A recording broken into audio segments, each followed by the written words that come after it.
If you keep showing up for everyone else but never for yourself, then this video is for you. But first, a story. This is Julio. Julio is up in this closet. Help! My fam trapped me up in this closet, Julio said, frustrated at the situation. Then Julio's mom, Catrice, and brother showed up. Help! I'm in this closet. Boy, shut your ass up. You better stay in that closet, Catrice said. Ma, who is that? That ain't nobody. We don't talk about Julio, Mother affirmed. Bro, don't listen to her. Huh? Who is that? It sounds like someone we don't talk about. That's Julio's little brother, and he said that. And they left his ass. Left him straight in that closet. But why was Julio in the closet? Because they some haters. You see, Julio was a psychic. He could see into the future. That's why he got green eyes. But they only like the good predictions, not the bad ones, Julio said, not realizing that people don't like being told the truth. I was trying to help.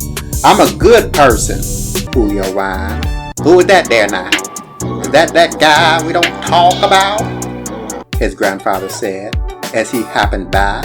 You do know this door is unlocked, right? I was only trying to be helpful. I'm a good son, and Mama told me to stay in here, Julio said, upset. My daughter Catrice be tripping now. All I know is I wouldn't be in no damn closet. Julio, you stupid. Granddad was bogus as hell for that, but Julio wouldn't leave. He stayed up in that closet. To be continued. Hello, I'm Trenzel and I'm here for your self-growth, and today I will share with you how selflessness comes at a very high price and how we can overcome it. Number 1, the myth of noble selflessness and why we give. Society tends to praise selflessness as the ultimate virtue. We're taught that giving to others is a good thing, while being selfish is a bad thing.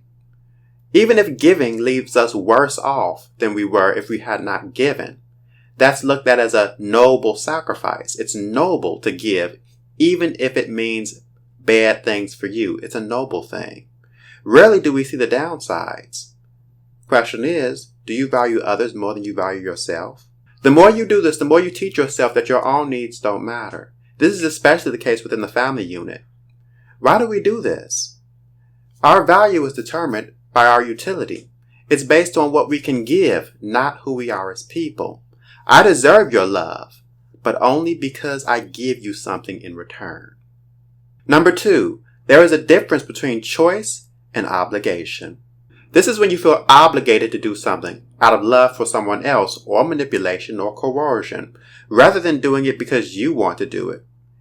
It erases your free will when you do this, and it reduces you to a puppet.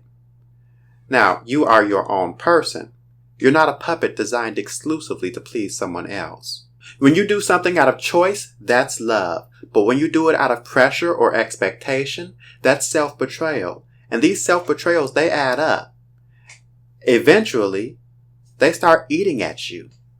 And here's the thing, when you have them eating at you and you're betraying yourself like this, and you don't tell anyone, it's hidden from everyone else. You could be suffering from all of this, and it's hidden from others. And the thing is, people are so caught up with their own lives, they don't realize what's happening. They don't know what's happening to you. They don't know that you didn't want to do that. Or worse, they don't care. You know, I had a cousin named Gucci, and he died not that long ago, like a few years ago. He passed away. And my mother and grandmother, they didn't want me to go to the funeral, but I did. I wanted to go to the funeral of my cousin. I loved him dearly. I wanted to go to his funeral, but they were afraid for my safety. I will just say that my cousin's death was due to gun violence. So, because it was due to gun violence, his funeral could potentially pose a threat. I'll allow you to put the pieces together with that. But I wanted to go, but they were concerned. They advised me not to go. This upset me so much. So I decided not to go to the funeral itself. I decided to go to the burial, but I ended up missing the burial because I was late, which wouldn't have happened if I would have just went to the funeral. but I ended up missing the burial, and it could only end up making the repast. I was perfectly on time for the repast. Turns out nothing ended up happening. So I ended up regretting the choice of not just going because I wanted to go. Instead, I listened to my mother and my grandmother who told me not to go. They told me, don't go. I listened to them because I loved them and because I felt pressure from them not to go. I felt like that was the expectation. But if I would have just listened to myself, I wouldn't have the regret of not going to my own cousin's funeral. It got so bad whereas I felt like I didn't have any choice in the matter. I'm so programmed to be a good son, a good person. And they listen to their family. They listen to their mother. They listen to their grandmother. They listen to the people that they care about the most. They listen to them. Otherwise, you're being belligerent. You're being disobedient. But part of being an adult is realizing that you have to make choices for you. And those choices don't always line up with the people that you love. But if you could do it for you, you free yourself of that.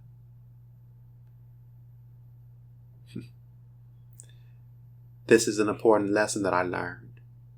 I should have went to the funeral. If this video is giving you value, please remember to like and subscribe because I want at least about 2 different subscribers. Like 1, maybe 2.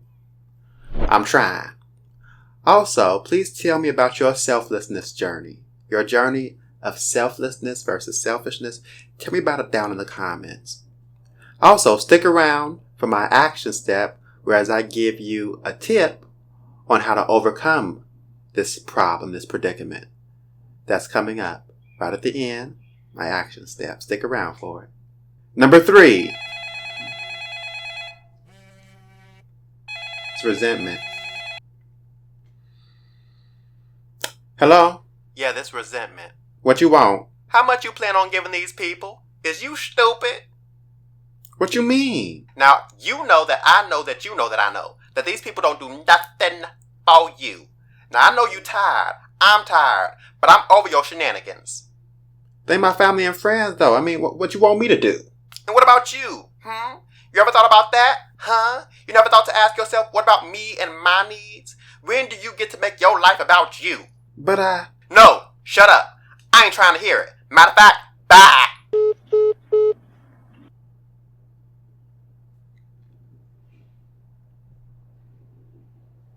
Number 3, resentment builds as the self is erased. You are erased when you decide to do something, but the first thought that comes to mind is, I can't do it because blank won't like it. You fill in the blank for yourself. Is it your partner, your family, your friends, mother, father, whatever the case might be, whatever your blank is? If you have to consider them and what they want before you consider your own wants and desires, you're putting them before yourself. The key here is that resentment builds as you sacrifice yourself for others. This can become so bad that you begin to despise the very people that you've grown to love. It's even worse if they don't give anything of value to you. Then you've lost yourself for them. Then you have to go find yourself. And why? To earn the love of people, to earn the love of others, to earn the love of your family, when people will love you for free. You must value you for you before you can ever expect others to. You must be true to yourself. You must not listen to the little voice inside your head. Little voice inside your head, I don't think you understand how this works. These people sacrificed for you, fed you, clothed you. You better shut the f*** up. Moms don't play those games. Keep this up, and the only thing you gonna resent is her foot up your ass. You wanna be your own person? You wanna be that selfishness? Go ahead and say that to your moms, because she black, and we both know if you say that to your moms, you better say it in Jesus' name, because she gonna send your fat nose ass to meet them. You say people only value you for your utility? I'd have to agree, but not ever get a girlfriend because you're going to be paying her lights and her utilities. You're talking entirely too much nonsense. I know you don't got kids because all this living for yourself stuff ends one of 3 ways. 1, your wedding vow begins. 2, you get twins. Or 3, you collect the the Benjamins. But it's okay, little voice understands. You say yes 1,000 times and it's fine, but let you say no one good time and it's a crime. Listen, go far away, go offline, because so long as you own the line, your piece ain't never gonna be aligned. And I ain't like you, my hands ready to enter, because you mess with my piece and they will intertwine with your face. That's right. Well, okay. That was a thing. You know, I would like to move away from Chicago. I would like to move to Miami or LA or Vegas.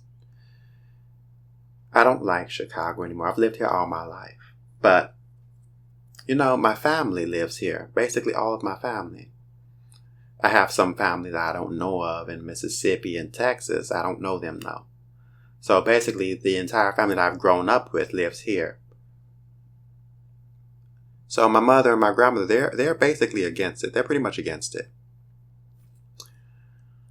Which is fine. I mean, it's understandable. I'm moving there and I'll be there for God knows how long, maybe even permanently, depending on how I feel about it. And then I come to visit them on time, you know. To go from living here and living with them all my life. I've lived with my mother and my grandmother for the entirety of my life.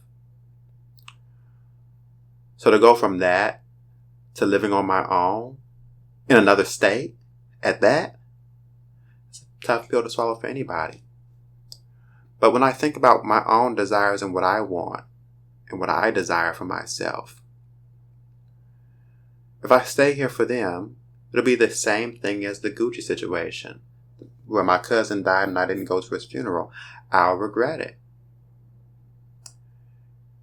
You need to make choices for yourself. And if my heart is set in those other states, in living in those other states, in exploring, I should not be trapped here to appease other people when it does not appease me. That is a recipe for resentment and regret. And it's a guarantee that later on in life, I will regret it. What, am I supposed to wait until they pass before, what? By the time that happens, I'll be 80, 90, 70, if I even make it that long. You have to make decisions for you first and foremost, because it's your life. And you have to value your life and your wants, because they're yours, and that's what makes them special. Number 4, it is your greatest right and duty to prioritize yourself. Your needs are just as important as everyone else's, and they're just as valid. And they're not only just as important, they might be even more so important than everyone else's needs, because it's your life. Only you can fulfill you. No one else can fulfill you but you. If a person loves you, they will love you regardless. They will respect your boundaries. And if they don't, then they loved you out of convenience. They loved you for what you can do for them. It's a healthy selfishness. People that care about you aren't supposed to erase you. They're supposed to support you and love you as you are, even if they don't always agree with everything you do or say. If you aren't living for you, then you're living for someone else. And are you okay with doing that for the next 10 years? Are you okay with doing that for the next 20 years? Number 5, I challenge you to say no. Say no when you mean it. Each time you say yes to something you don't want to do, you're saying no to yourself. That's called self-betrayal. One well-placed no is worth 1,000 yeses. It's about balancing selfishness with selflessness. You take other people's needs into account, but not at the price of yourself. Here's the thing. If you're not used to it, you'll feel like you're being the bad guy. But how happy have you been with being the good guy? How satisfied has that made you? Don't be such a nice person that you're nice to everyone else but yourself. Why? Because you too are worthy of the love you give. all that love that you give to other people, you deserve that too. Give some of it to yourself. Now then, let us continue on with our story and pick up on the Julio. What happened to that Julio? We don't talk about Julio, no. We don't talk about Julio, yo. 7-foot frame with rats on his back. Bro, I ain't 7 feet, rats ain't on my back. If you allow me again, I will bust your teeth. Keep my name out your mouth, don't be talking trash. For 12 days and 12 nights, Julio stayed up in that closet. Enough time to reflect. How long do I have to suffer to please everyone else but me? That one question was what set him free. Julio came out of the closet. Later that day, you need to stay in that closet. Your predictions are trash, Mom said. Y'all only want my predictions when they're good, not if they're true. I'm tired of using my powers to please everyone else, then being put in the closet for not doing it. It was in this moment that Julio stopped taking trash from his family and friends.